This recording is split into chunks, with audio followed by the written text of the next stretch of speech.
Half knowledge is more dangerous than ignorance அப்படின்னு சொல்லுவாங்க. அதாவது இந்த அரைகுறை ஞானம், அரைகுறை அறிவு அப்படிங்கிறது அறியாமையை விட ரொம்ப மோசமானது அப்படின்னு சொல்றாங்க. ஏன் அப்படின்னா, இந்த ஏதாவது ஒரு விஷயம் எதுவுமே தெரியாம, ஒரு விஷயத்தை பத்தி எதுவுமே தெரியாம இருக்கிற ஒருத்தன் அவன் கஷ்டப்பட்டு முயற்சி பண்ணி எப்படியாவது என்னைக்காவது ஒரு நாள் அது என்னன்னு தெரிஞ்சுக்குவான்.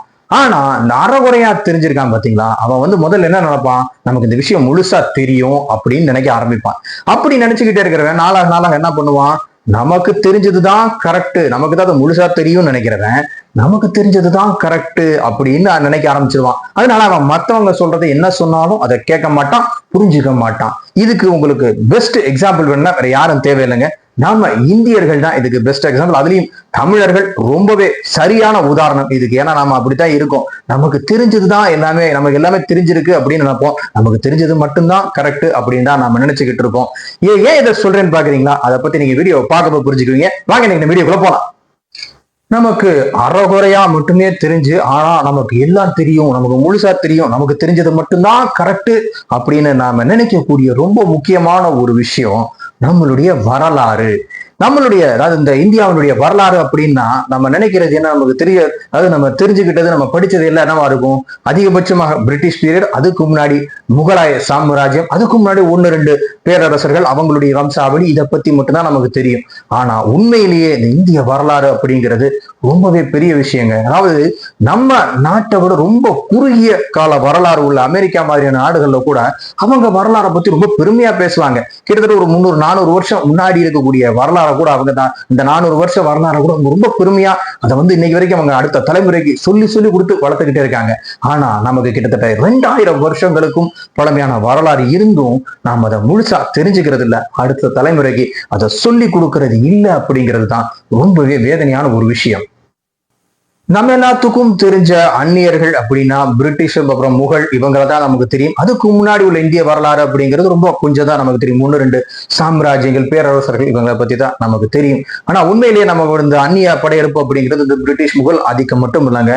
இந்த 2000 வருஷங்களா எத்தனையோ அந்நியர்கள் இந்த நிலத்தை ஆக்கிரமிக்க, கைப்பற்ற பல முயற்சிகளை செஞ்சிருக்காங்க. அந்த முயற்சிகள் எல்லாம் முறியடிச்ச பல மன்னர்கள் நம்மளுடைய வரலாற்றுல இருந்திருக்காங்க. அப்படி அதுல ரொம்ப முக்கியமான ஒரு மன்னர் அப்படின்னா முதலாம் நாகாபிதர் அப்படிங்கிற ஒரு மன்னர், குஜராத்தை சேர்ந்த பிரதிகாரா அப்படிங்கிற ஒரு மிகப்பெரிய சாம்ராஜ்யத்தை நிறுவிய இந்த மன்னரை பத்தி இன்னைக்கு நமக்கு நிறைய பேருக்கு தெரியாது. ஏன்னா ஆனா இவர் வந்து செஞ்ச சாதனைகள் அப்படிங்கிறது ரொம்பவே ஒரு முக்கியமான ஒரு விஷயம். அந்த அளவுக்கு நம்ம இன்னைக்கு வரலாற்றுல தெரியாத, அதிகம் அறியப்படாத ஒரு பெயர் அப்படின்னா இந்த முதலாம் நாகாபிதா அப்படிங்கிறவர். இந்திய வரலாற்றுல ரொம்ப முக்கியமான ஒரு காலகட்டமாக, ஒரு முக்கியமான ஒரு சாம்ராஜ்யமாக கருதப்பட்டது அப்படிங்கிறது இந்த குப்தர்கள் அவர்களுடைய சாம்ராஜ்யம். இந்த சாம்ராஜ்யம் கொஞ்சம் கொஞ்சமா அது அவங்களுடைய காலம் முடிஞ்சு அந்த சாம்ராஜ்யம் வலுவிழந்ததுக்கு அப்புறம் ஒரு பெரிய ஒரு அது மாதிரியான ஒரு பெரிய மிகப்பெரிய ஒரு சாம்ராஜ்யம் இந்தியா முழுக்க உருவாகாம இருந்துச்சு. அங்கங்க நிறைய பேரு புதிய சாம்ராஜ்யங்களை தோற்று வச்சுக்கிட்டு இருந்தாங்க. அதெல்லாம் அதுல நிறைய சாம்ராஜ்யங்கள் வந்து பல காலம் தாக்கு பிடிக்கல, அந்த குப்த சாம்ராஜ்யம் மாதிரி பல காலங்களாக தாக்கு பிடிக்கல. அந்த மாதிரி ஒரு 7ஆம் நூற்றாண்டுல இந்த முதலாம் நாகாபிதா அப்படிங்கிற மன்னர் வந்து ஒரு சாம்ராஜ்யத்தை உருவாக்குற, நிறுவுறாரு. அப்போ அவரு கொஞ்சம் கொஞ்சமா அந்த தன்னுடைய சாம்ராஜ்யத்தை விரிவுபடுத்தும் போது அப்பதான் வந்து இந்த அராபிய படைகள் இந்தியாவை ஆக்கிரமிக்கிற, கொஞ்சம் கொஞ்சமா அந்த சிந்து பகுதியை ஆக்கிரமிச்சுக்கிட்டே வர்றாங்க. பல்வேறு பகுதிகளை ஆக்கிரமிச்சுட்டு இந்தியாவுடைய மைய பகுதிக்கு வர முயற்சி பண்றப்போ அந்த அராபிய படையெடுப்ப இந்த முதலாம் நாகாபிதர் அதை தடுத்து நிறுத்தி அந்த அராபினுடைய சிந்துனுடைய கவர்னரான அந்த படைகளை வந்து வீழ்த்தி அவங்களை வந்து இந்தியாவுடைய மைய பகுதிக்குள் நுழைய விடாம அங்கேயே தோற்கடிக்கிறாரு இந்த முதலாம் நாகாபிதர். அப்படி ஆரம்பிச்ச அவருடைய அந்த ஒரு சாம்ராஜ்யம் அதுக்கப்புறம் பிரதிகாரா அப்படிங்கிற ஒரு மிகப்பெரிய ஒரு குஜராத்திய சாம்ராஜ்யமாக உருவாக்கி அதுக்கப்புறம் கிட்டத்தட்ட சில 100 ஆண்டுகளுக்கு இந்த சாம்ராஜ்யம் இந்தியாவை ஆதிக்கம் செலுத்தி வந்தது அப்படிங்கிறது ரொம்ப முக்கியமான விஷயம். இன்னைக்கு இந்த நாகாபிதர் அப்படிங்கிற பத்தி நமக்கு பெரிய அளவுல தெரியாது. ஆனா இவருடைய வம்சாவளியில வந்ததுதான் மிகிர போஜா அப்படிங்கிற ஒரு மிகப்பெரிய இந்திய மன்னர் அப்படிங்கிறது இன்னைக்கு பல பேருக்கும் தெரியாத ஒரு விஷயம்.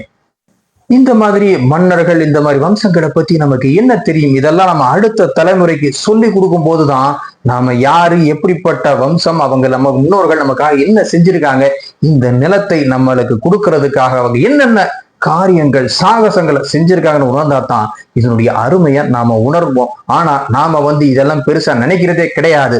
அடுத்த நாட்டுக்காரங்க வரலாற்றை பத்தி பெருமையா பேசும்போது நம்ம அப்படின்னு கேட்டுக்கிட்டு இருப்போம். ஆனா அதை காட்டிலும் பல மடங்கு தொன்மையான, ரொம்ப பழமையான, ரொம்ப ஆக்ரோஷமான வரலாறு நம்ம கிட்ட இருக்கு அப்படிங்கிறதையே நாம உணர்றதில்ல. இதைதான் நான் சொன்னேன், அரைகுறை ஞானம் அப்படிங்கிறது ரொம்ப டேஞ்சரான விஷயம். இந்த வரலாறு அப்படிங்கிறத நம்ம புரிஞ்சுக்கல அப்படின்னா நம்ம அடுத்த தலைமுறைக்கு எப்படி சொல்லிக் கொடுக்க முடியும்?